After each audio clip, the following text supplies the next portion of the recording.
Hello, everyone, and welcome to episode 16 of our Journeyman series here on Football Coach College Dynasty.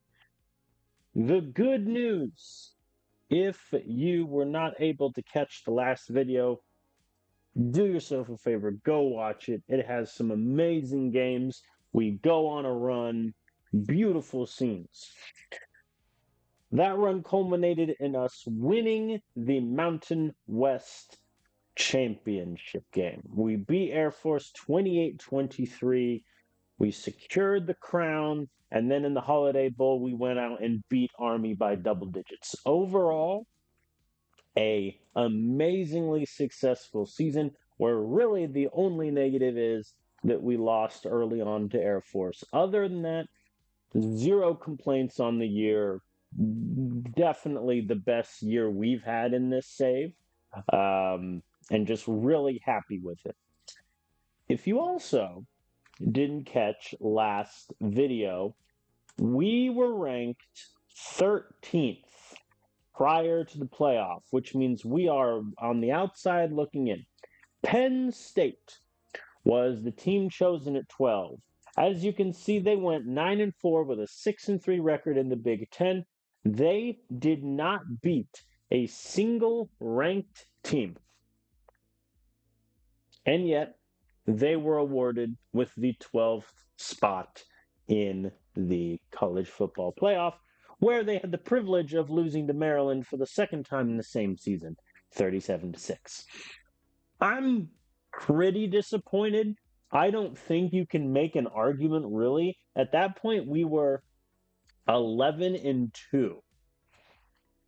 with 8-1 record in conference and the Mountain West champion. Like, it's kind of a hard pill for me to swallow to then lose that out to what was, an average, Penn State season. They went 0-2 against ranked opponents. They had a worse conference record than we did.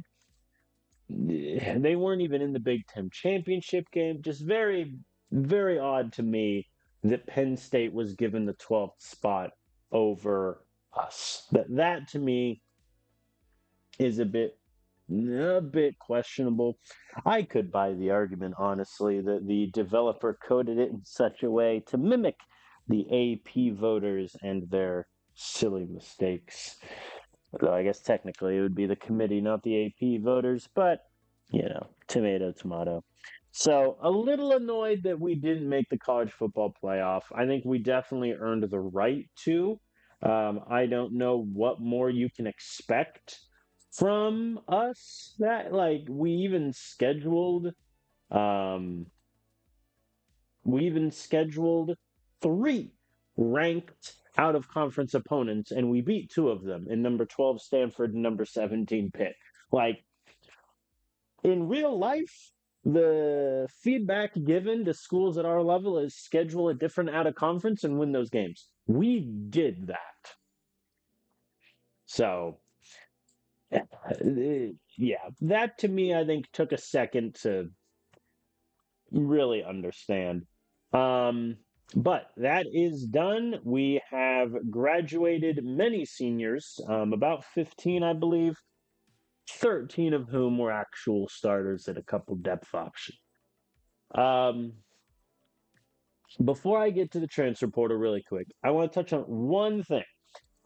In the first half of last season, I spent it a little bit worried because our quarterback, Drew Duncan, was not playing well.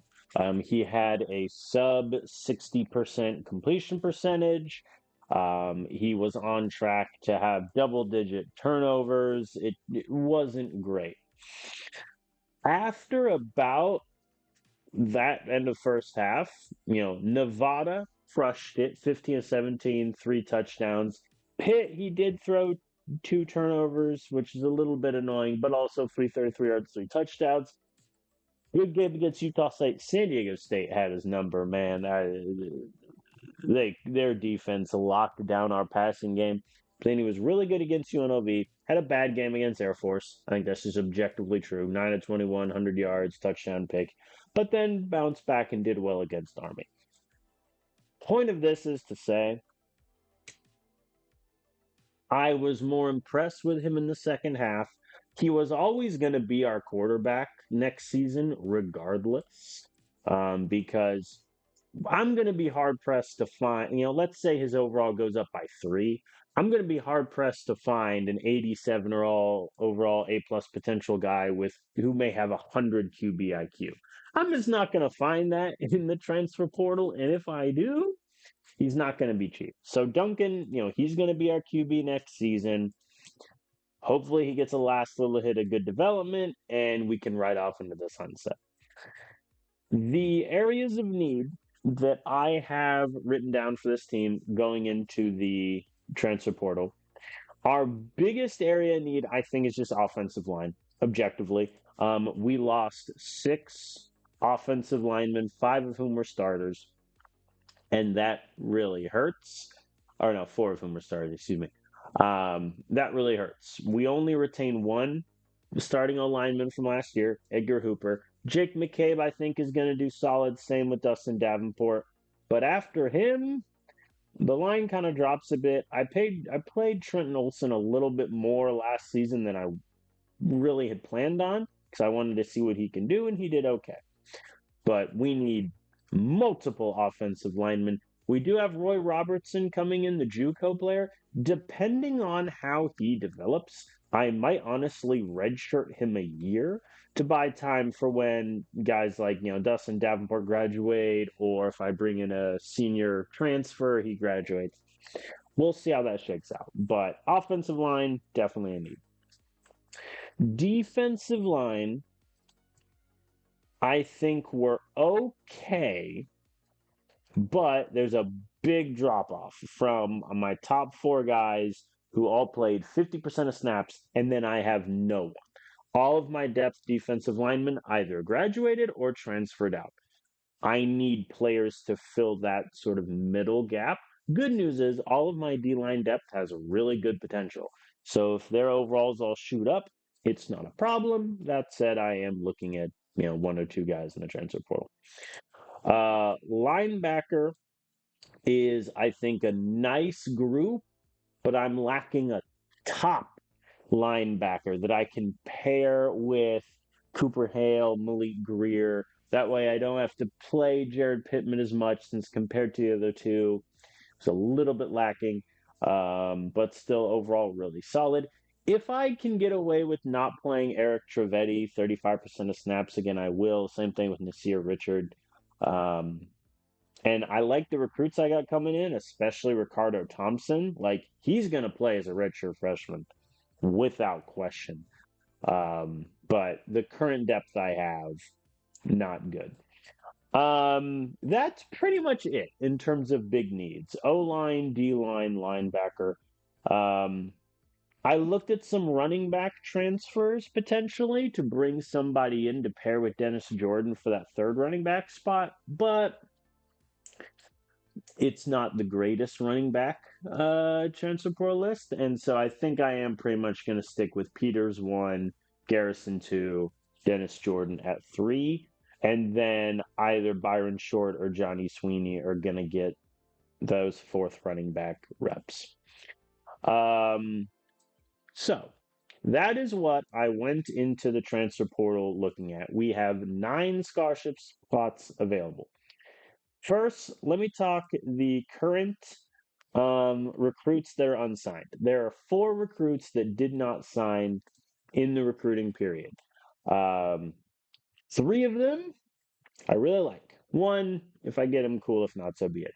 The 2 corners, obviously, that we've been following the whole way. Sean Cody, who is your slot man specialist.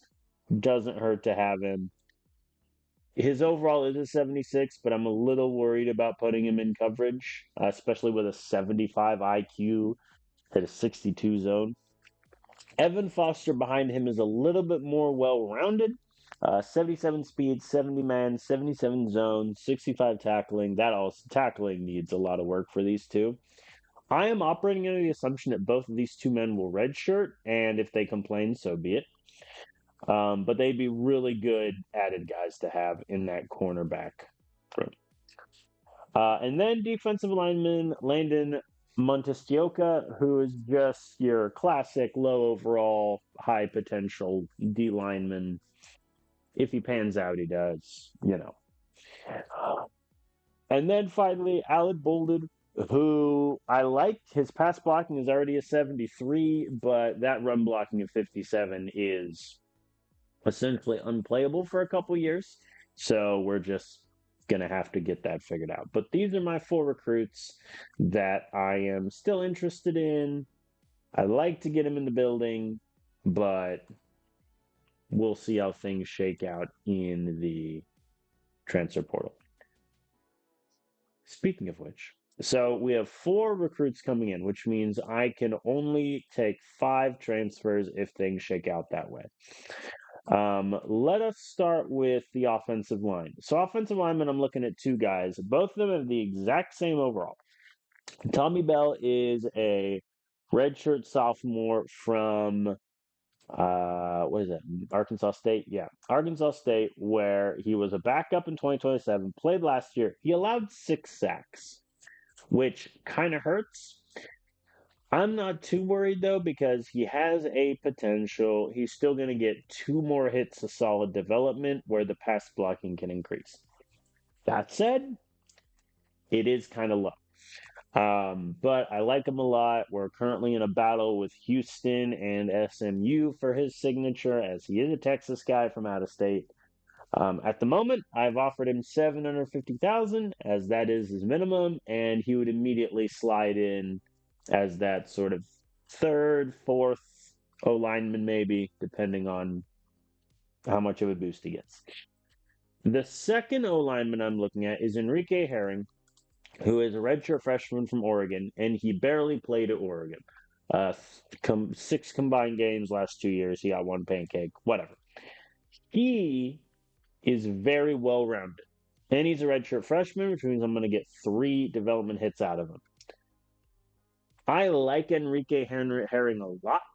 I wish, in an ideal world, that potential was maybe B plus, A minus, but beggars can't be choosers. I think he could become, pretty good player. I am currently pretty ahead of both Oregon State and Washington State for his signature. I am actually going to flip those 2 in the priority so that Enrique Herring is first, since I think on balance I would prefer him over Tommy Bell. Both of these guys would immediately slide into our starting offensive line ranks without question. So that's the O lineman. D line, we already looked at the recruit. The transfer D line I'm looking at is Khalil Pitts. Now, I previously said that in D lineman, I'm looking for someone to sort of bridge that gap between the starters and the depth guys. Khalil Pitts doesn't really do that. There weren't a lot of D linemen that did that, but I mean, he has A minus potential. If he gets a good hit to his strength, his tackling, his block shedding, he could very well be like a 5th, defensive lineman for us. He's a redshirt freshman from BYU where he simply did not play in the slightest, which is a bit annoying. I'm currently in a battle with Jacksonville State, Florida State, and Coastal Carolina for him. His interest in me is a 25, which does hurt. Unfortunately, he really loves playing time, and he's not going to get that here. So that takes a pretty big hit. But he's a D lineman that I like. But out of all my transfers, he's the one where if we don't get him, not the end of the world. In fact, I'm going to move him down 1. And then linebacker. So linebacker, here's a fun one. Bryson Koch, who is a redshirt freshman, or will be, from Alabama, because thank the Lord they only played him 4 games. He is phenomenal. The only issue is obviously you wish his athleticism was a bit better. Outside of that, you're giving me a redshirt freshman that's going to have like high 80s tackling, block shedding, low 90s pursuit, mid 70s coverage ability. He could legitimately be the best player on our defense next season as a redshirt freshman. I am currently locked in a heated battle with Army, UConn, and UMass, all of whom he has highest interest in going because he does not care in the slightest about college life, which on one hand I respect, but on the other hand, it's a little annoying when that's an S plus for us. For some reason, the game thinks like C plus for playing time. I don't know why. He has a 76 overall A minus potential. Like, there's a good chance he ends up with a higher overall than Cooper Hill, Malik Greer, Aaron Jared Pitt. Like, that very well could happen. So I'm a little confused why the AI thinks that, but whatever. I have currently offered him $2 million US to try to get him. He is an amazing linebacker. He would solve so many problems for a defense that's already the best in the Mountain West. He would help us out quite a bit. Really want to get him in the room. Corners I talked about, D line. Okay, tight end. So I looked at our tight end room and it's not great. And so I started looking at transfers. Jerome Lockhart is a redshirt freshman from UCLA who played in 6 games and did not log a single stat, which is a bit awkward. But he is a really good balance of receiving and blocking tight end. I wish either A, his speed was better, so that he'd be more of a catching threat, or his run blocking was better, so it'd be more of a blocking threat. But he's pretty well balanced. Looks like he's going to sign with me. And he is, going to enter the tight end room that the starting job is wide open. I mean, Simon Carrington, he's a blocking tight end with horrendous route running, bad speed, and injury prone. Walter Leonard, was our third tight end last season. I got Gage Duncan coming in, the JUCO guy who's okay. Anyone can take this starting tight end job. There is a non-zero chance that true freshman Keith Montgomery is our second tight end. That's just how terrible this room is since we lost Mateo Cortez. So we kind of need help. I'm also partially in the camp of moving Brady McLean potentially to O lineman, but the issue I'm going to run into is just he's so small. So we'll see how that pans out. And now that brings us to wide receiver. Now, I personally didn't have wide receiver as a need. I looked at our room and I thought to myself, Donahue, first team all conference wide receiver. Phoenix Roberts is our return man. Ian Fox had quietly a really good year. Randy Norman's good depth. Now we have an opportunity for some of the younger freshmen, sophomores to get involved. All of that is true. But then I saw something on the first page. May I present to you Jamarian Fernandez, who is going to be a junior from Notre Dame, true junior. He did not redshirt there. These are his numbers. 108 speed, 89 evasion, 93 catching, 82 route running. That is phenomenal. I would consider him at running back if his ball carrier vision was a little bit higher. But this man is amazing. We'd only get him for 2 years, but that is what it is. We're currently locked in a heated battle with both Michigan and IU. The former, he has 100 interest in. That being said, look at this guy. Like, if I have an easy opportunity to add a wide receiver with his talent to my, receiving room, I'm doing it.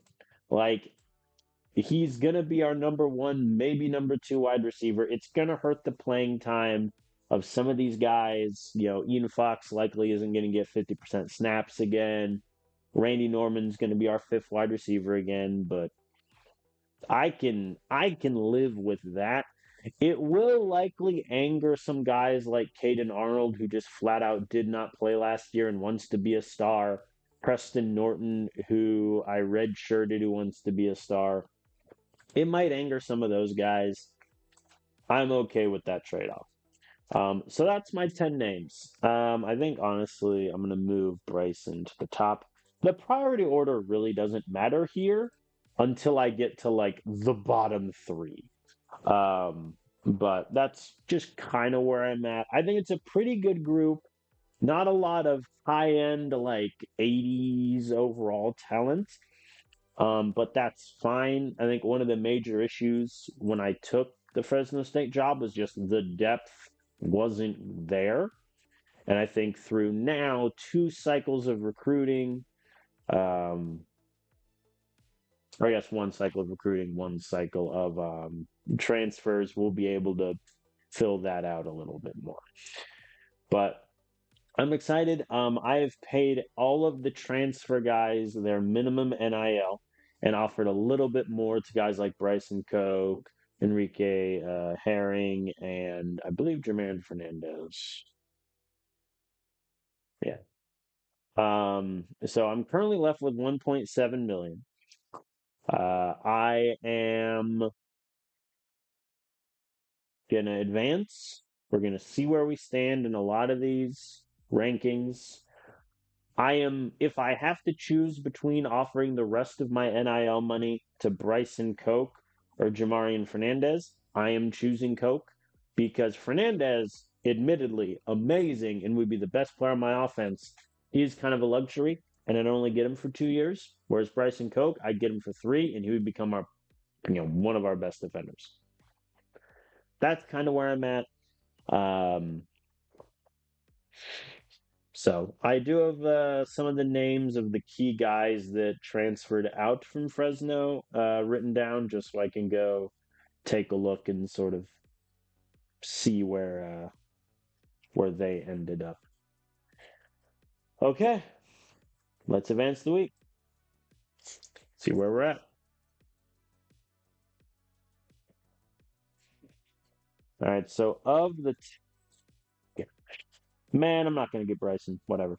Of the 10, I'm ahead on 7. Yeah, Michigan jumped us for Fernandez and Army. Yeah, I think Army's gonna get him. Man. So okay. These two are getting the ace pitch. That's obvious. Um Bell and Enrique get the last ace pitches. It doesn't look like I'm gonna get Khalil Pitts. The D line transfer looks like, his interest in me is just too low to really make a difference. Um If I give the max money I can to Bryson, that gets me a 1,600 point pitch. So that would mean Army would need 820 or so to beat it. Do I think they have that in them? I don't really know. Conversely, if I give the best pitch and all the money to Fernandez, that gets me an 800 pitch for which Michigan will only need 500. And they'll definitely clear that. Because they also haven't offered money yet, so I think they will. Okay, so I am then gonna I'm giving the rest of my money to Bryson, and just hoping that Army is out of cash. But that's just where I'm at. Let me give the best pitches I can to the rest of the men in anticipation. Okay, so I'm losing Khalil Pitts. He goes to the bottom.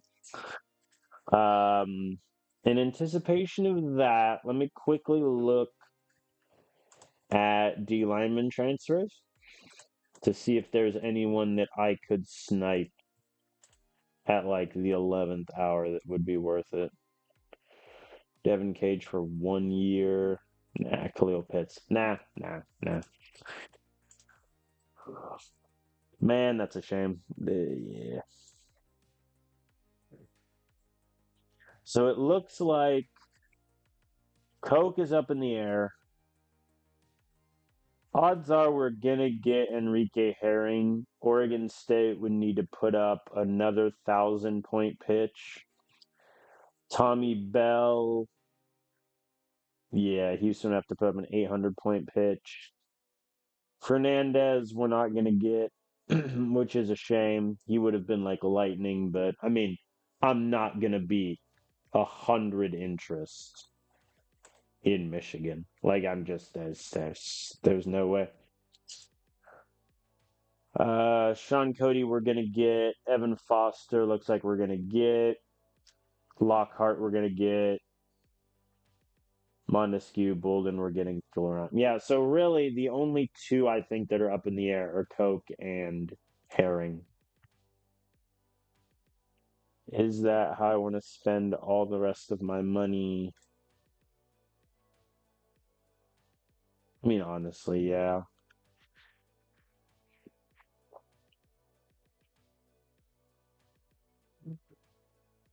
I think I just need to give all of it to Coke. And don't get me wrong, that's a lot of money. You know, I'm paying a guy 3.7 million, but I think he's worth it.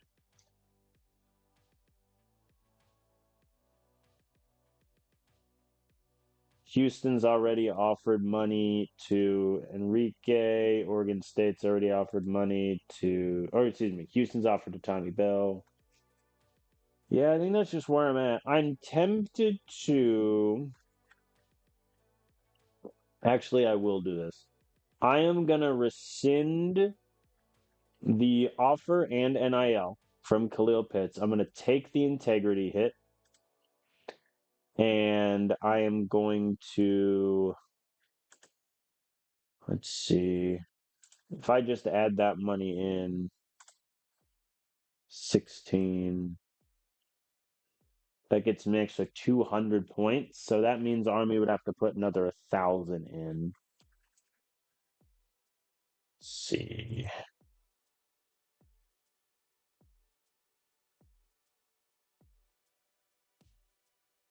Versus, yeah, it gets me an extra 209.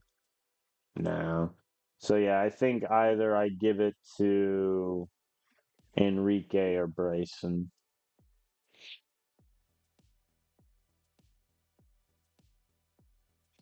I think I'm more confident that the extra 150 points or 200 points we get for Bryson's going to make the difference versus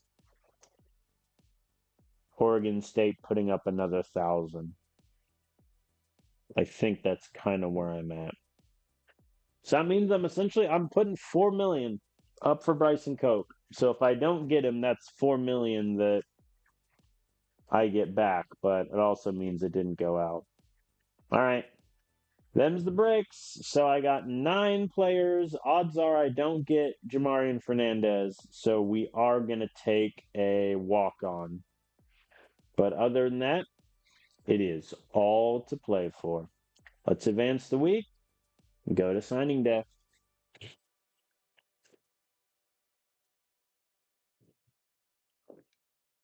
Okay. Let's get the obvious one out of the way. Yeah, they did another 934 pitch and they offered money. Yep. Yep. We weren't catching that even if we offered all the money we had left. Well, good call by me. All right, so we do not get Jermaine Fernandez, which is an immense shame. He would have been our best offensive player by a mile. But now he goes to Michigan. So good luck there, my friend. That also means we do get 1.5 million in NIL back for those keeping track of the spreadsheets at home. It is a little disappointing. All right. Let's get the big one done. Bryson Koch. He would become our hopefully one of the best defensive players at Fresno State. He's got great potential. He'd be a sophomore. Or no, excuse me, he'd be a redshirt freshman. Did we do enough to overtake Army and UConn? Yes, we did. We snipe them at the death. Army took their feet completely off the gas. to where I think we needed to offer the original money we did, but we didn't need to throw in the extra 250,000. But who cares?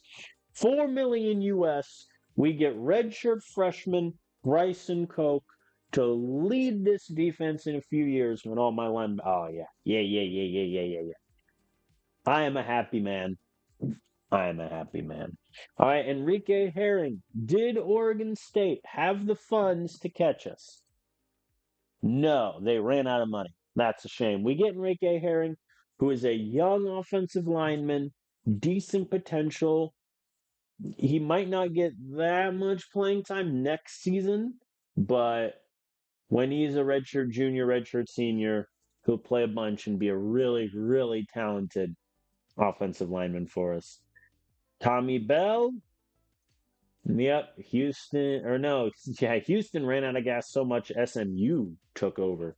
But no, he's more ready now, I would definitely say. We'll get 2 years of Tommy Bell. Solid overall, great strength, great potential also.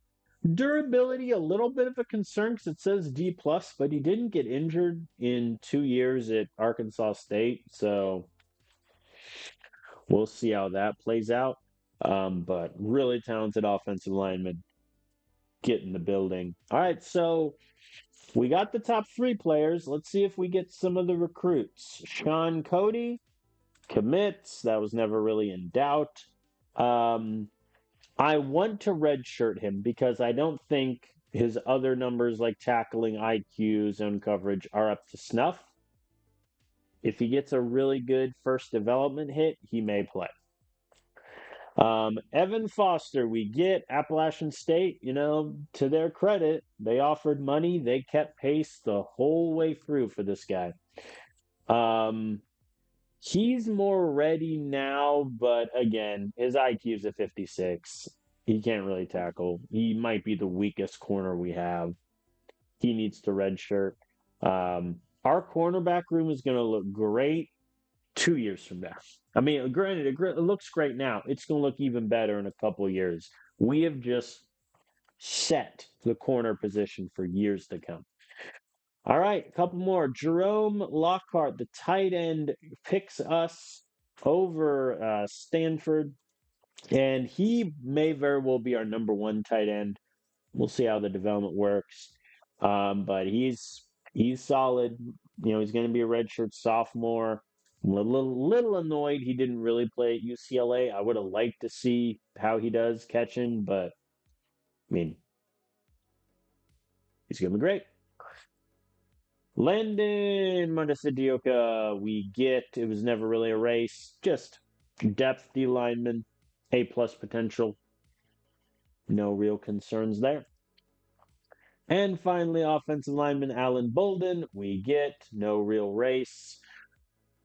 I'm going to be frank with you. If he plays before like his redshirt sophomore, even junior season, we're probably in trouble. His run block needs like 3 development hits before it'll even get in the mid 60s, probably.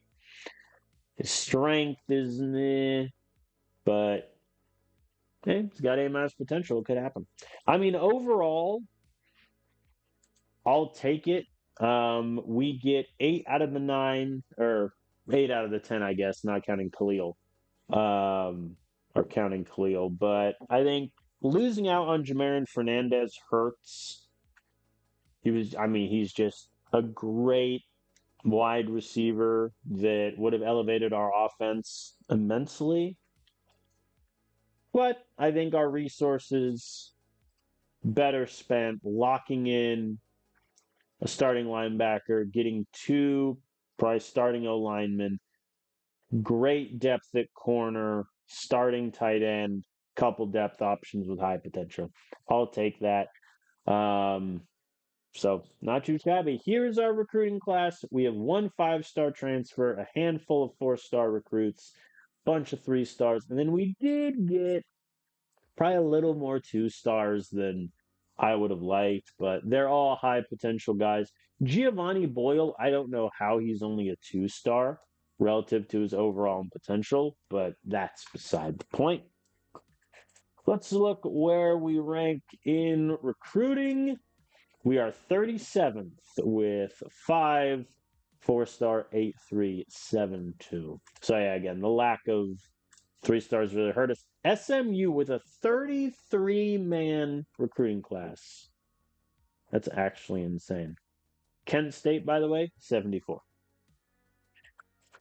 But alas. All right, let us advance to the school updates. Our prestige is back up to a 6.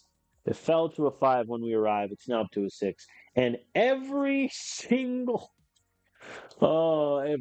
facet of our school fell. All right, whatever. Um, Good news is we get 1.5 in NIL back.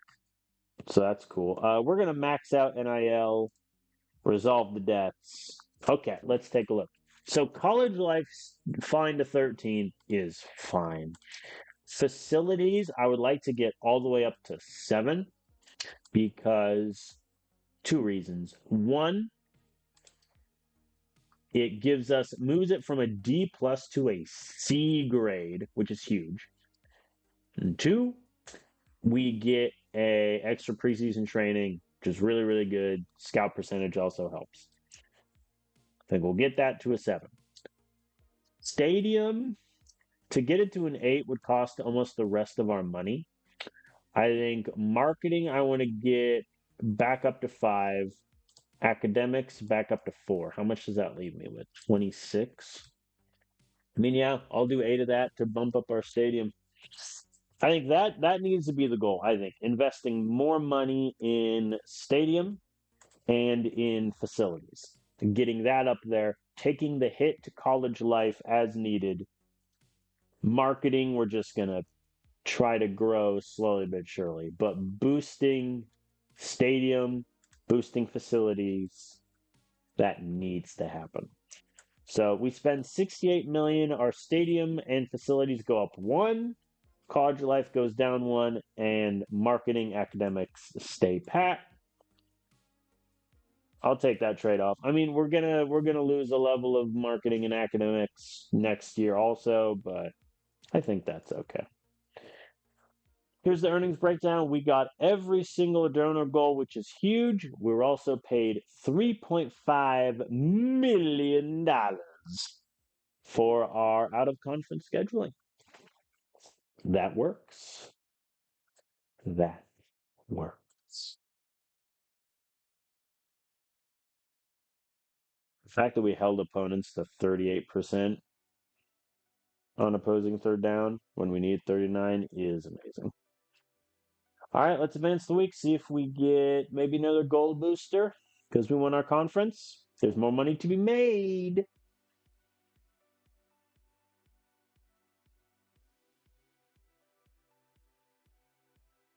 Yeah, now the frames. There we go. All right, we get another bronze. Who is our old bronze? We get our old bronze donor back. Oh, that's okay, fine, whatever. So we're 1 diamond, a gold, a silver, and 3 bronze. I mean, that's fine, especially since our other 2 bronze donors are both in their 80s, so. No realignment as I have disabled it just for the purposes of my own sanity and databases. Okay, schedule. So we have 2 home games. So we have Stanford and Pitt again. I don't want to play Stanford again this year. Pitt, I will play. Stanford, I don't want to play them again this year because they're not going to be ranked.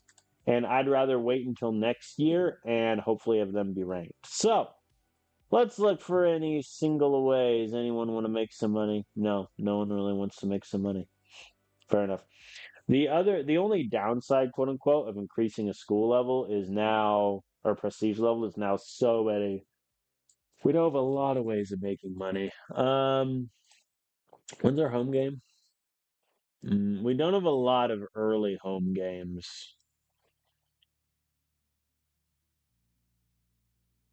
Pitt was a wash in terms of money. Yeah, so Pitt's a wash. I would like to schedule a really good away game. in week 11. I'd like to schedule a really good away opponent. Do I play Penn State just to see if we would have beat them? In all actuality, yes. Yes. Actually, no, no, no, no, no. I want a home game. No, no, no, no, no, no, no. That's incorrect. I want a home opponent to keep this split. Do I want SEC or do I want ACC? Let's do ACC. Let's do Louisville. So we play. Oh yeah, and I need to get an away game. Because let's see, they're all home and homes. Part of me wants to almost play OSU again and just take the money, but I don't. I will do a. Do I want this to be an away game? Let me think. Yeah, I do. Because the early guys that want to schedule, I can schedule them at Boise State and Pitt. Then the later guys, Air Force, LSU, or LSU, Louisville. Yeah, so this can be away. Let's get Penn State. All right, so that means after this season, the Pitt contract is going to be done, and we'll need a home game against Penn State at Louisville and home to Stanford at Stanford. Home to Stanford. Okay.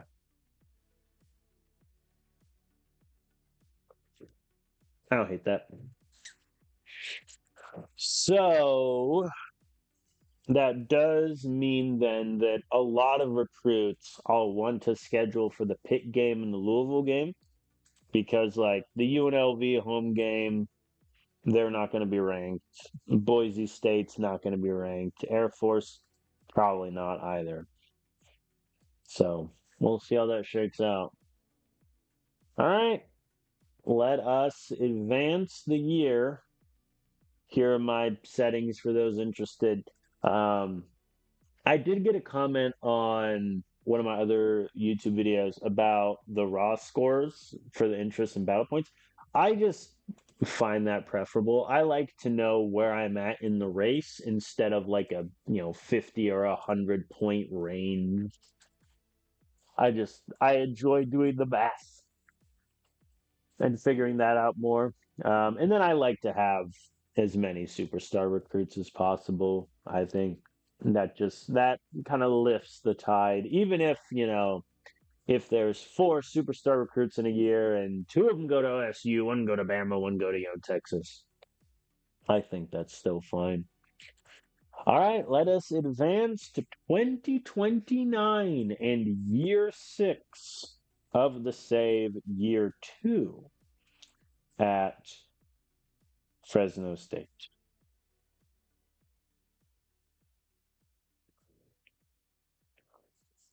As I will drop frames.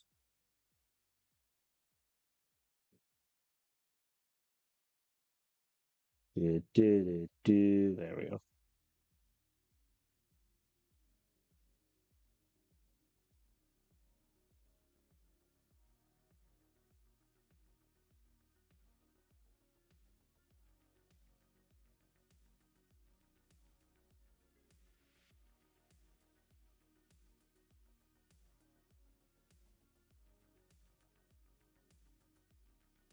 Position changes. I didn't have any names written down. One thing I do want to look really quick. Would any of the tight ends be like good O linemen? I assume the answer is just no. Brady McLean, I'm almost tempted, but I mean, he's not going to play.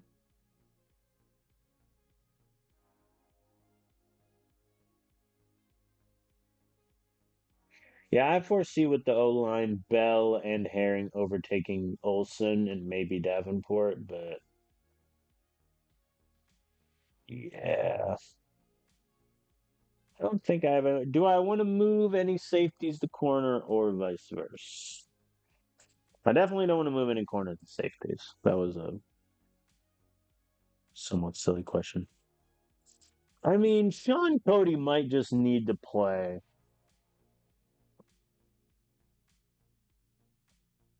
Hmm. All right, let's think about this. So I think, actually, I lied. I think one of Nolan Lofton, Larry Fisher, Alfredo McCoy need to move to safety because I need Dakota Lanier to get playing time, and similarly with Shane Murphy. So McCoy, what are you a corner?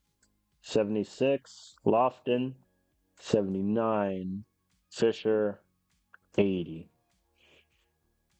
I think I would rather have. I mean, I need Larry Fisher's 89 tackling at safety because McCoy's not a great tackler. Lanier's not a great tackler. Honestly, is that the case for McCoy? No, his man coverage is too bad. If I move Larry Fisher to corner, if I move him to corner, he does go from being top safety to fourth corner, which hurts me a little bit.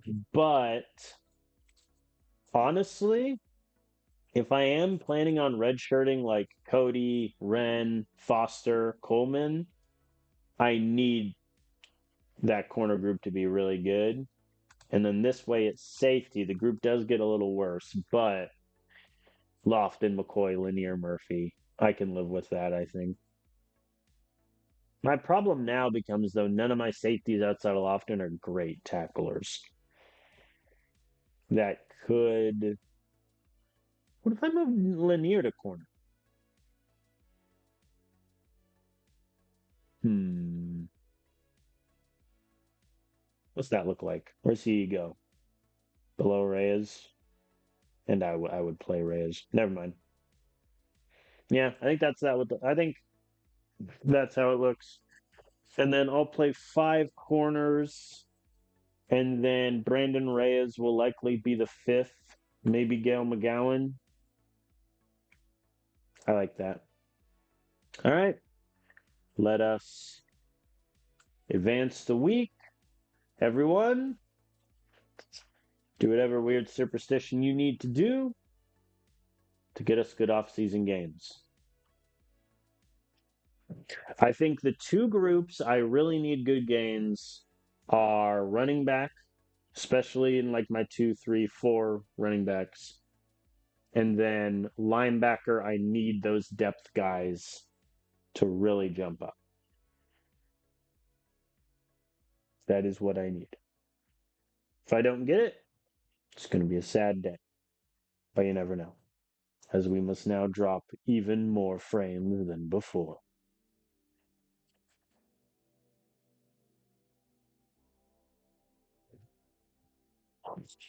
Well, I mean, also QB would be nice, just improving our backup QB position, to be honest. But we'll see.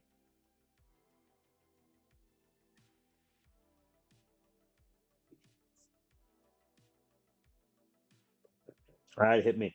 Ooh! I saw two names on here and I got excited. All right, let's do QB. Go. Oh, no.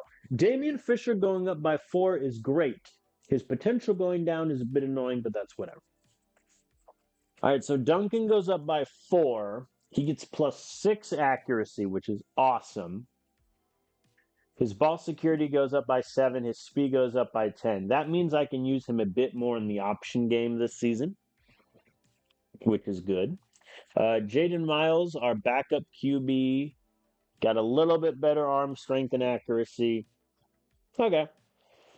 His speed didn't go up any, which is a little bit annoying. But yeah, I think he's going to be my backup QB. Damian Fisher, he's going to redshirt. So I get an extra year of eligibility because there's no point. I might, nah, he'll redshirt. Um, his ball care vision and speed going up by 5 is good if I do want to use him in the option game. +7 IQ is nice. I'm happy with that. Oscar Hoskins, who is going to be my backup QB next year. Got 5 better IQ, 2 better accuracy, but his arm strength is just too low. And then Jalen Perez, our depth guy, got 4 better accuracy, not much else. So yeah, I think QB plan of succession. Duncan 1, Miles 2, Fisher red shirts. Then next year, Fisher's QB1, Hoskins QB2. And then Jalen Perez is Fisher's backup the year after that. All right, running back, hit me. Yeah. Oh my God. Dennis Jordan got leaped. I knew I should have let him go. I even said it during the season where his production is just bad. Should I let him go? And he only went up by 1. His speed -2? Minus. I mean, no. I'm still going to play him over Byron Short because Short, his ball security is too low. His bar carry vision only went up by 1. But whatever. Dennis Jordan, you are disappointing me. I mean, Garrison going up by 4 is awesome. He got +11 speed. That's really, really good. Keaton Peters, +6 ball carrier vision. I'll take that. John Sweeney went up a little bit. He got a little speed boost. The recruits, ooh, Kyle Stewart, his overall went up by 2, and his potential went up to an A+. Let's ignore the fact that his speed is unchanged at a 66. Let us ignore that fact. Michael Ivy, similarly, his potential went up from an A- to an A+.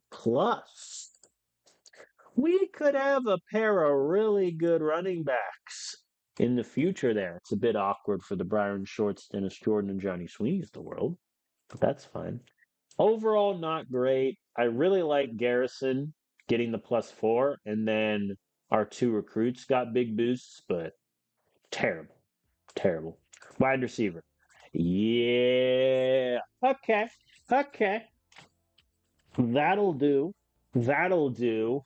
Asher Donahue only getting 1 point boost is a bit annoying, but I mean that's fine. He's going to be a senior. Harrison Pearson, who he didn't play that much relative to these 4, got +5. He got a huge boost, but his catching didn't move. Come on, man. How do you get 5 better overall and your catching is still 78? Okay. I mean, I'm gonna have some tough decisions to make now at wide receiver. Phoenix Roberts, who was my number 2 last year. Oh, his speed didn't move. He got returner of the year and his speed didn't move. Whatever. Edward Boyle gets a good boost. Okay. Okay. I like this.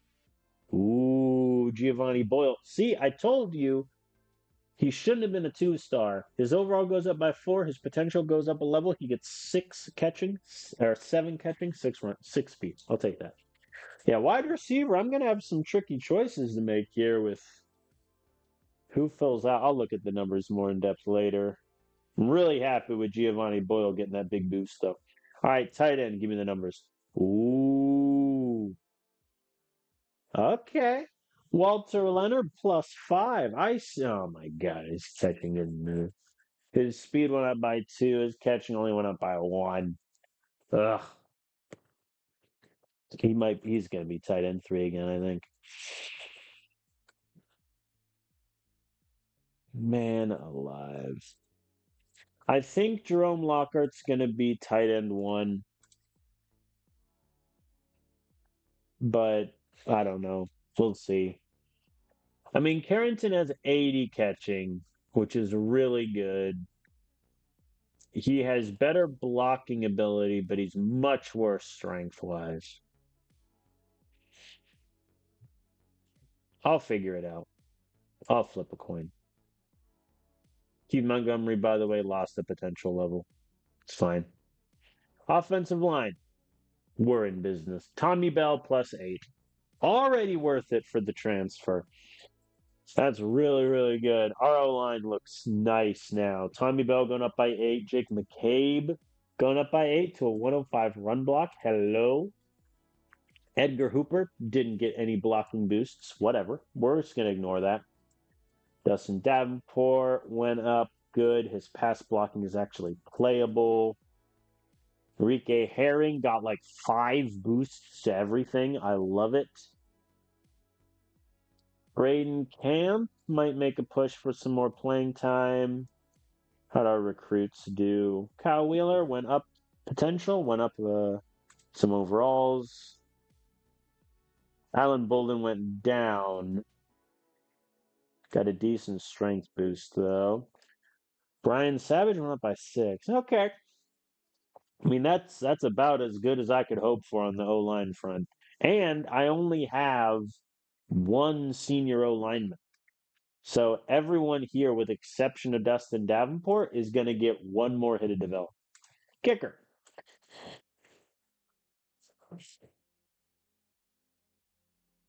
His kick power is a 70. Oh boy, I can't take any long kicks. Like a 40-yard field goal might be the max for Matthews.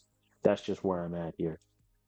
Diego Boston got a couple points here or there. All right. I mean, Matthews, he was the starting kicker the year before I came here.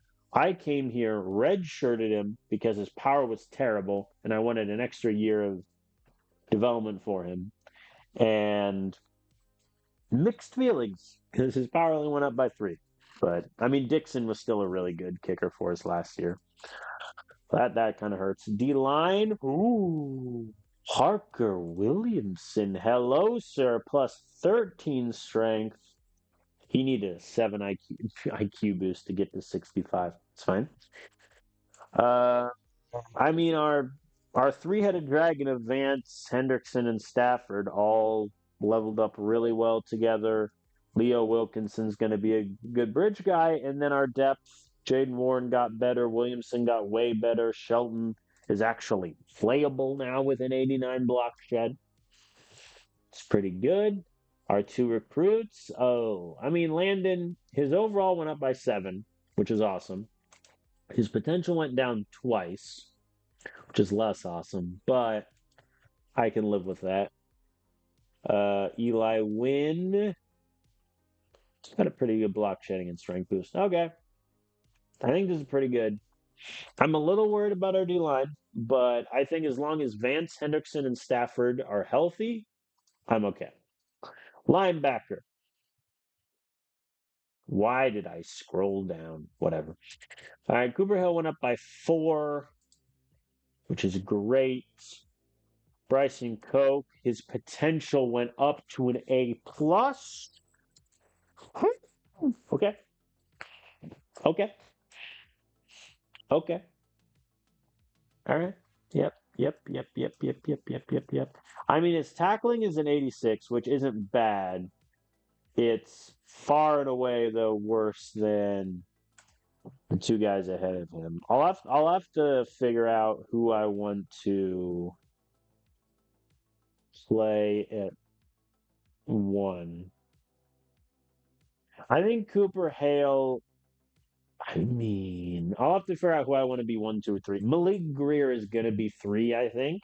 It's between Bryson and Hale for that top spot. I think I'm going to give it to Cooper Hale since it's a senior season. Koch is 2, Greer is 3, Richardson 4, Pittman 5. Eric Chivaldi's going to play. But he got some good coverage boosts, and his tackling's a 96. All right, fine, you can play. Our recruits, Ricardo Thompson went up by 4, and his potential stayed at A plus, which is pretty good. Pierce Hawley, his overall went up by 4, potential went up. That's good. Cody Sylvester overall went up by 5. Okay. I mean, the middle of the pack didn't develop great, but this is also the group that doesn't have great potential. So I kind of expected that. Corner. Oh no.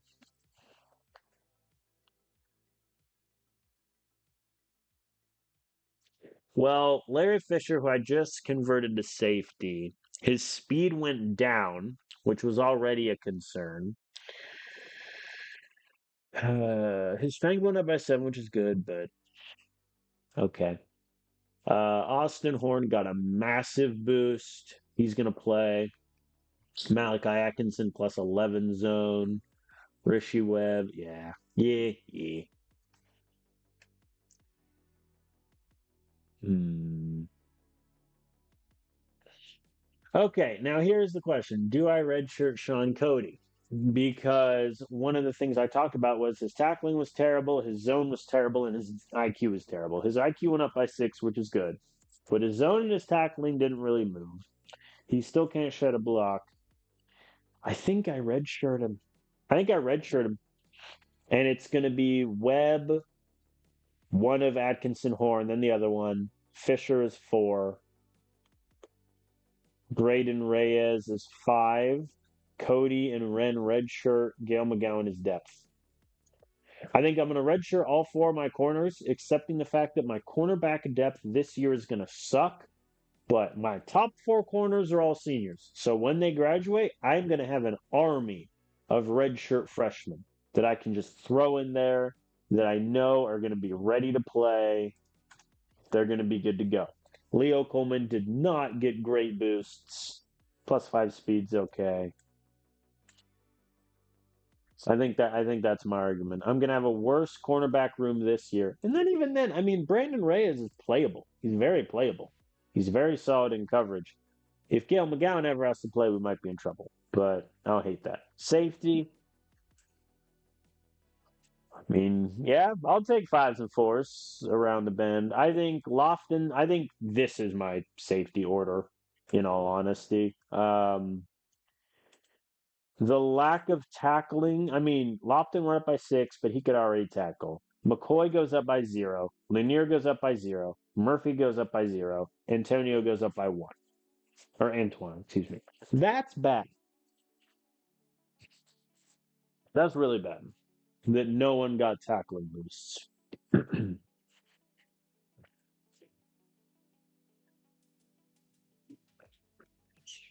yeah, I mean, listen. I mean, Lofton's going to graduate, and then just every year, these guys are going to move 1 up in the depth chart. So that's pretty good. I think overall, I'm happy with it. I think the biggest disappointments the running back depth. We definitely have a worse running back room than last year, but that is what it is. Um, and then the other one, I think, linebacker. Again, this middle group didn't develop as we wanted, but yeah, I think we have. I like the depth overall of my team better. We did, though, lose a lot of top heavy seniors that we may have trouble replacing. O line, I think, will be fine. I think transferring in Tommy Bell and Enrique Herring definitely helped, without question. So, overall, pretty good as far as things go. Let's advance the week. Game plan install, I'm keeping everything the same. I have the exact same coordinators, no changes there. Let us advance to spring 1. And as I did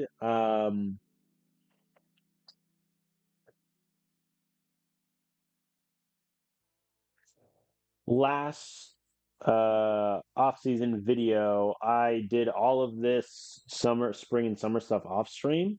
I am going to go through and just get my recruiting stuff set up in this first week, scout who I want, figure out my positions in need, blah, blah, blah, blah, blah. But I think then I'll do the remaining preseason weeks off stream. First, though, let's figure out my depth chart. QB, Damian Fisher, red shirts. Everyone else, all the way down. Running back, Kyle Stewart and Michael Ivey, red shirt. Everything else, all the way down. Short yardage back, I think, should be Garrison. My argument simply being his ball security is a 98, strength is an 86. That's my argument. I do think when I get Dennis Jordan 50 carries, I might give Byron Short a run to see what he can do. Wide receiver. Okay, this gets a little tricky. First, let me redshirt Giovanni Boyle. Okay, wide receiver. So I don't have a lot of. I think Phoenix Roberts needs to be up here because I don't have a lot of speed guys. And Roberts, he's quicker than Peterson, and his catching is a lot better. Um, I think this is what I want my depth to be down at the bottom. So, and Raymond Norman, despite playing not that many snaps, got a very good boost. Hmm. I think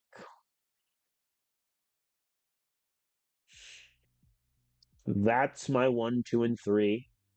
Donahue gets dropped a little bit, but I think that's the right call. I need Phoenix Roberts' speed out there as much as possible, and Norman just developed to be a better receiver than Donahue. So Donahue's three. 4, 5. Pearson or Fox? I think Pearson. Yeah. I'm losing a little bit of catching, but I'm getting a much quicker receiver with slightly better blocking ability. I'm okay with that. And then Edward Boyle is 6 over Grayson Todd. Yes. All right, tight end. Hi guys. So here's my question. What do I even do?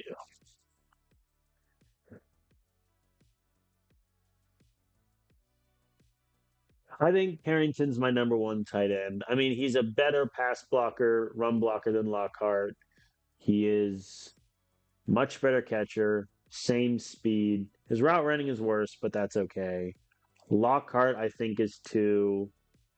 Yeah, I'm gonna redshirt the JUCO Gage Duncan. Like he can't do anything. Great. He's worse than Walter Leonard in every way. So at that point, I'll just play Leonard again. So yeah, I'm gonna redshirt Gage Duncan, who's a JUCO. Um, hopefully he won't complain, but we'll see.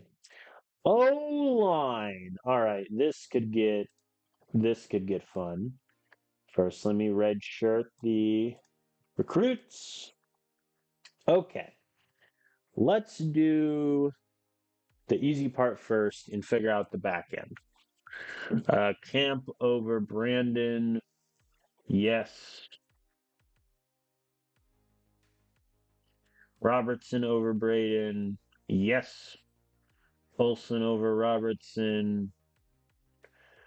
Um, yes, I need the pass blocking of Olson. Okay.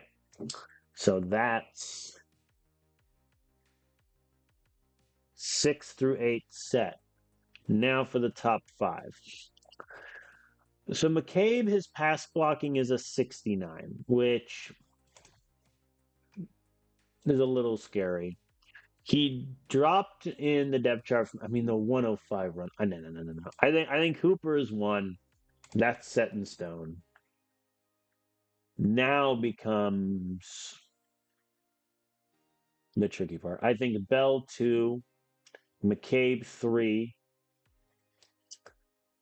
Herring 4, Davenport 5, Olson 6. I think that's what I want. I'm debating whether to go down to 7 linemen. I don't think I want to. I think I kind of want to see what Cam can do. I mean, I don't hate it. I think it's a little unfair in Jake McCabe, but his pass blocking is just too low. And he'll be in my starting five. I mean, really, the five can be as interchangeable as they want. They're all going to get pretty similar snaps. It's just the depth guys and sort of where do you want them. And I would rather, I think, do this. But all right, D line. Let me redshirt the recruits. All right, 60 linemen, I think, is definitely what I want to stay at. Vance is one. No.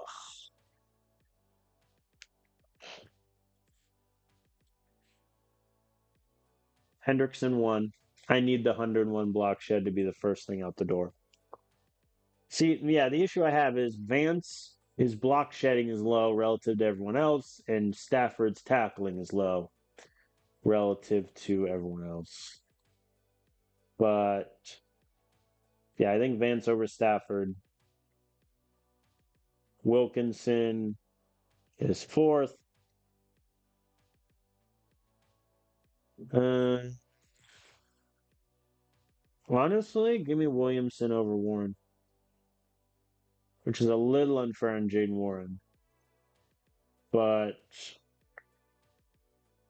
tackling, I'm losing a little bit, but block shed, I'm four better. I'm losing eight strength. Hmm.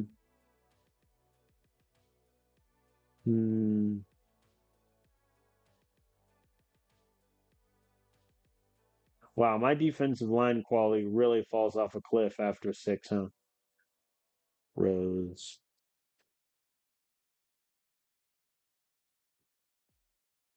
Okay. I mean, I'm debating between fifth and sixth on the defensive line. That's not exactly, the most glamorous of options. I think I am going to put Warren ahead of Williamson. I'm going to do it. All right, linebacker. Now this might spark some debate. First, let me redshirt these three. All right, this is a very simple question. Do I put Bryson Cook at number one? I don't think I mean, I'm doing depth first. I'm ignoring the problem. Uh, Q ahead of Caldwell.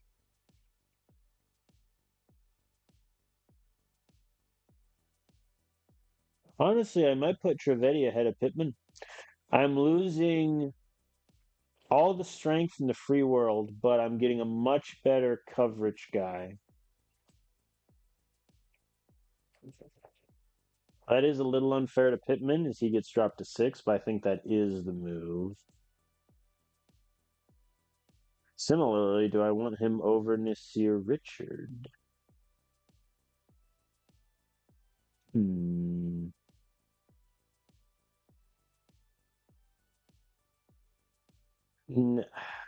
96 tackling is pretty good.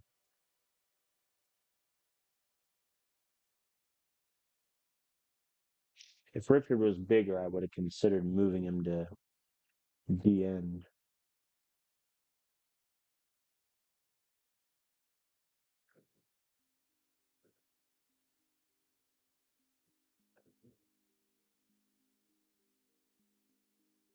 Pittman, his block shedding is too low to be a D end. Um, I think I'm going to start with Trevetti ahead of Richard and just see how I like it at the end. Okay. Now for the part that's going to be painful. Malik Gurr is three. I think that's set in stone. His coverage, I think, just is bad to where I don't want to put him one or two. His 99 tackling is very nice, though. So Bryson over Hale. What do I want to do? I think I'm gonna keep Hale at one. I'm gonna keep him at one. But I reserve the right to flip it, obviously. Yeah, that's kind of what I want to do. I'm getting a better tackler, a better guy in coverage who is stronger. Yeah, yeah. Corner. Hello, everyone. I am going to attempt to redshirt all four of the cornerback recruits that I got. I'm going to try to redshirt all four of them. To my recollection, none of them want to be a star. Cody is loyal. Oh, Ren wants to be a star. Okay. Foster wants to win. That's fine. Coleman, nothing. That means, do I play Ren? Is Ren better than Reyes?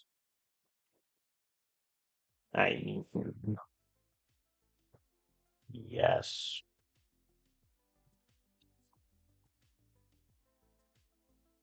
Hmm.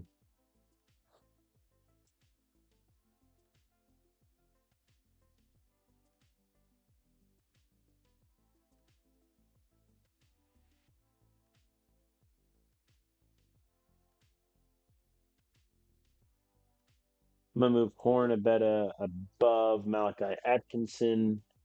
I lose a bit of speed, but I get a little bit better coverage ability, much higher IQ. Fisher is at 4. It's a bit rough going from the number 1 safety to the number 4 corner, but whatever. So I think the question then becomes, since Gavin Wren wants, actually, here's what I'll do. I'll start Gavin Wren in the red shirt, but if after a few games he wants to transfer, I might put him ahead of Reyes, depending on how Reyes is playing. I think that is my call. That's what I'm going with. And then if I get to keep all 4 of these men, my top 4 corners graduate and they all slide into their spots. I maybe bring in 1 transfer corner and we roll the dice. Safety. Behold the list. I mean, Nolan Lofton has 90 tackling. He's certainly not moving. Do I put Lanier ahead of McCoy, though? No. My safeties aren't going to be in man that much. Well, I do blitz a decent amount. What was McCoy's coverage last year? 4 of 11? Never mind. McCoy's 2. Lanier's 3. Shane Murphy is going to get more reps as 4th safety. Antoine Hyde, safety 5. Kicker is Matthews. Punter is also Matthews. Return specialist, Phoenix Roberts. That's unchanged. Okay, that's where I'm at. I think I like the list. I'm a little worried if a top defensive lineman or corner goes down, we might get a bit shaky. Other than that, I like the lists. I like where I'm at. So for those who have watched a lot of my videos, you know, I just auto do the practices. Usually I auto the trainings, but one thing I want to do, every single safety is working on their tackling. Every single safety is working on their tackling. One thing I have also noticed, and this is why I don't really do the training that much, so I can't do it for Hyde. In that case, buddy, work on your speed. There we go. One thing I don't do it is I notice when I go through and click all the things, it usually happens, you know, the breakthroughs happen a lot more than if I auto it, but that is what it is. Okay, recruiting. So I will go through recruiting really quick. Before I do that, let me see where my former players ended up. So Giovanni Tripp, who was a JUCO that the AI recruited, obviously before I got there, I redshirted because I knew he was never going to play for me. Give him an extra year of development. He goes to Kent State. Oh, that's awesome. Is he their starter? No, no, he is not. He is their 4th QB. Well, that's awkward. Ashton Morgan, dude. I have never been more disappointed in a recruit. I mean, yay, his IQ and his arm strength finally went up to playable. His accuracy went up by 6 total in 6 development hits. That was a miss. This was such a miss by me. just on a recruiting. I paid him $1.4 million, genuinely believing he could be the future QB for that team. And he's never gonna play. He's never taken a snap. That's such a miss by me. That was a huge miss. I still don't understand why the AI played Weston Brewer last year. I don't get it. For his running ability, I know, but still. All right, and then the other QB that we let go was Cody McBride. He went unsigned. Well,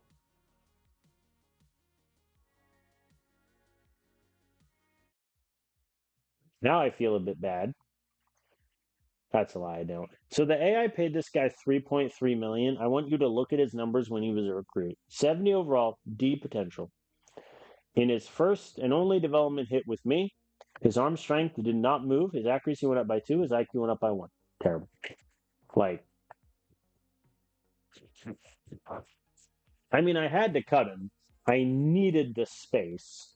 Like, objectively, I'm not going to take six QBs if I can live with it, but that's insanity.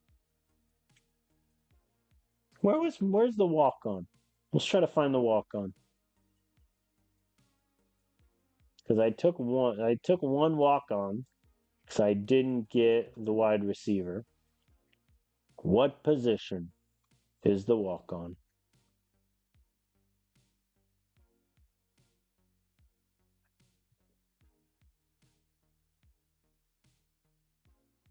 Did they not give me a walk on? Might just short one. I might just be short one. Interesting. All right, so looking at our ratings for this year, I think obviously the big glaring issue is our rushing skill is an 81. That does kind of hurt. Recruiting wise, let's dive into the positions a little bit. So,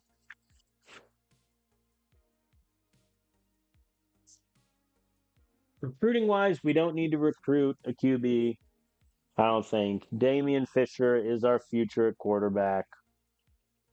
He's going to be a 4-year starter. Jalen Perez, Oscar Hoskins are going to back him up for 2, 3 years. We don't need to go there. Running backs, I really like Kyle Stewart, Michael Ivy. I think these two need to get playing time, need to play. Wide receiver, similarly, I think we're pretty young as a position group. Giovanni Boyle's looking pretty good. I got a couple redshirt freshmen like Edward Boyle and Preston Norton who are solid. Don't really know if that's a thing. Tight end, yes, only because our tight end room, I mean, it's the worst room on our roster. I think Jerome Lockhart definitely helps that, but overall, we need help. I mean, odds are at the end of the season, I'm gonna cut Brady McLean. I might cut Keith Montgomery. Like, we need tight ends. Offensive line, it goes without saying. Always recruit offensive line no matter what. I don't care how great my depth looks. Don't need it. Always recruit offensive line. Kicker, I do not need to recruit. I got my starting kicker for 3 years. I got my backup for 3 years. I'm good. Defensive line, I'm actually pretty happy with, but top 4 of 5 guys are all seniors. And I am confident in guys like Peyton Hendrickson, Parker Williamson, maybe Jackson Shelton to step up, but I need some help there. Linebacker, I think at the moment I'm okay with just because of how young we are at the position. We have 2 contributing seniors. I think we're okay. Corner, we're set for life, dude. We're good. Safety, I would like to recruit because, I mean, my youngest guys are redshirt sophomores, so I think that's the needs I've written down. Tight end, O-line, D-line, safety. I'm putting a question mark next to linebacker in case we do, maybe we find some interesting players. And listen, you know how it is. You recruit 22 guys, you're going to get a lot of spread out different things. Okay, so first things first. Let's just look at the 5 stars. Give me interest. We have a nut.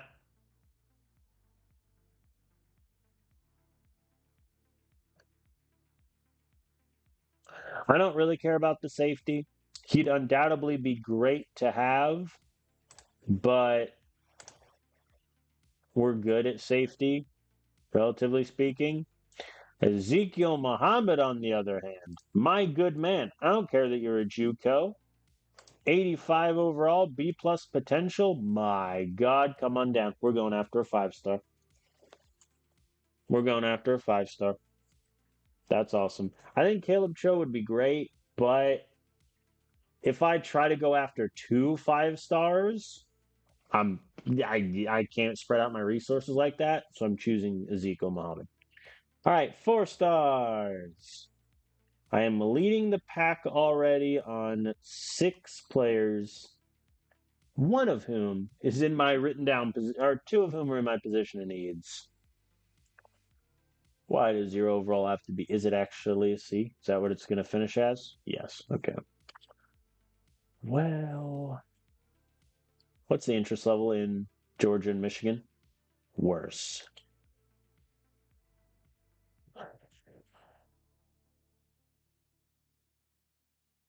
And let me scout you twice. Scout the D lineman twice. 4 times, I lied. And then Morrison. Okay. So it's a pretty, I mean, a lot of 4 stars seem to be interested in me, which is great, even though I'm looking at points ahead, but you get the idea. I think Nicholas Unger will add to the list. The D potential is a little scary. Logan Pike, I'll add.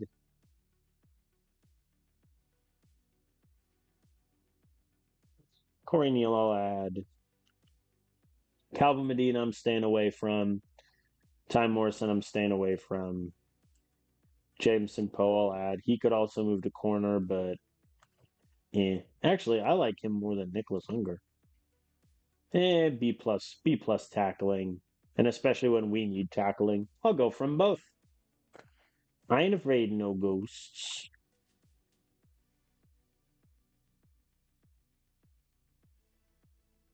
Pierce Ray, I'll add. So many safeties want to come play for me. It's almost like they just looked at the fact that I made my safety room worse, and they're like, "Hey, I can fix that." Let's see. So how many 4 stars do I have? 5?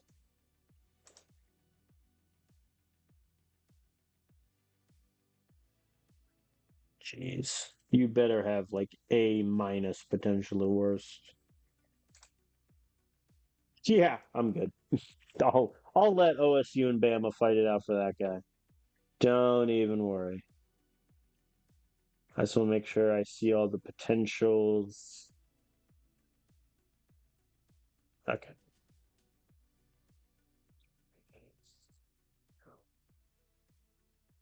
I'll add Medina just so I can get a little bit more scouting on him. Maybe the potential is a B instead of, a B plus or whatever. Your ball security is an F plus. I know you're a speed demon, but still, come on. Have some pride, sir. Brody Stevenson could be a guy, but I'm gonna race for that. Lawson,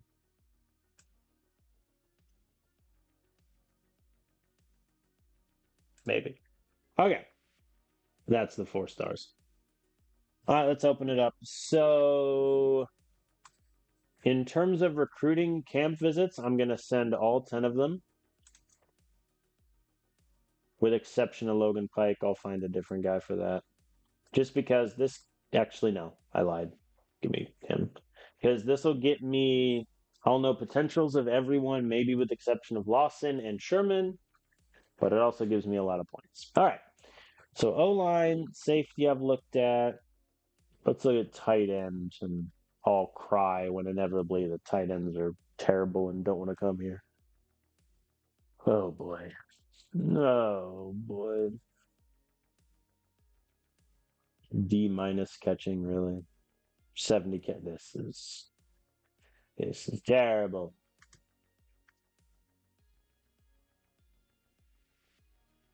Doesn't look like.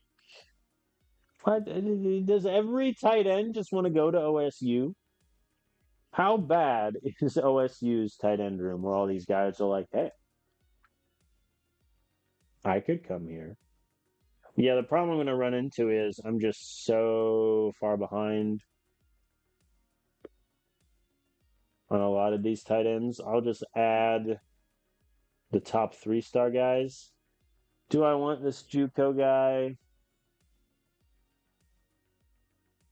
I mean, he's fine, but his speed is horrendous. He can't really tackle. Can't really tackle. Can't really run around. No, I talked myself out of it.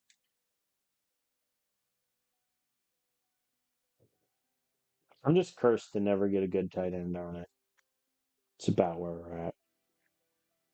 You know what? Why not? Let's add the JUCO kid. That no.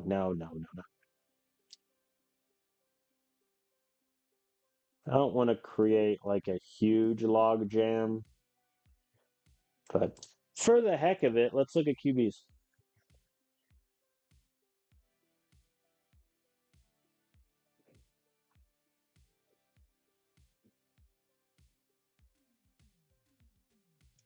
Hello.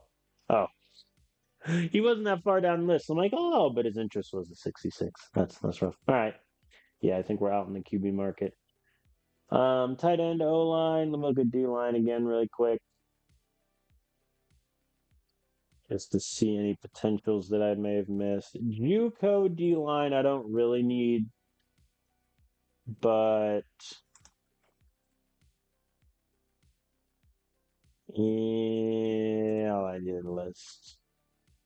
That was a very begrudging. Hayes, I'll add,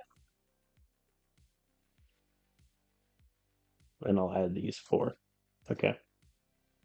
All right. A lot of these guys I'll just get passive scouting on from being in my target list, and I'll know their potential pretty soon, which is good. So let me give the best pitches that I can.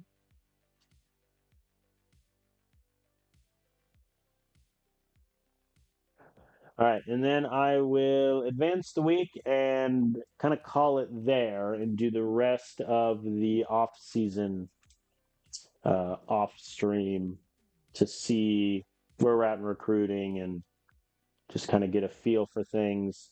One thing I forgot to check when I looked at my previous Fresno State, let's do auto assign for this one.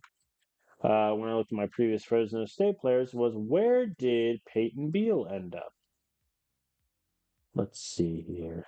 Yeah, if Pearson went from having 3 catches all year to now he's just going to ball out. Peyton Beal went to San Diego State. He went to our rival.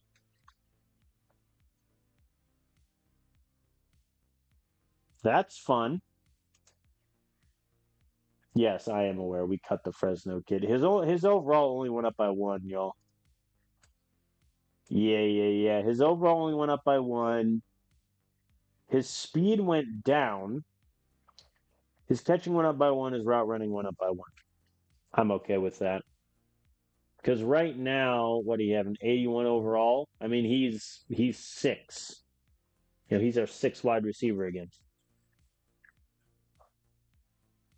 I feel pretty vindicated in that decision. All right, so that was the transfer portal. I think we got some really good players. I mean, right now our number 2 and number 4 O lineman, number 2 linebacker. I think some good depth options at corner in the recruiting. I think we did pretty good, all things considered. I am excited for year 2 at Fresno State. I think it's gonna be hard to match what we did last season with a 12-2 record, winning the conference, but that's the goal. We'll see how we do. I think our schedule is competitive. Penn State will likely be ranked. Same with Pitt. So that'll give us some good wins, or good games, rather. But we'll play out the rest and see what happens. So thank you all for watching. A little bit of a shorter video than usual, but I think I want to do that going forward for these off-season streams, just to keep things kind of moving. But thank you all. There'll be probably one more video this week starting the second season at Fresno State. We'll see how we get on. So thank you all for watching. Remember, if you're watching on YouTube, please give the video a like, hit that subscribe button, etc., etc. If you're watching on Twitch, give a follow if you wouldn't mind. I will see you all next time.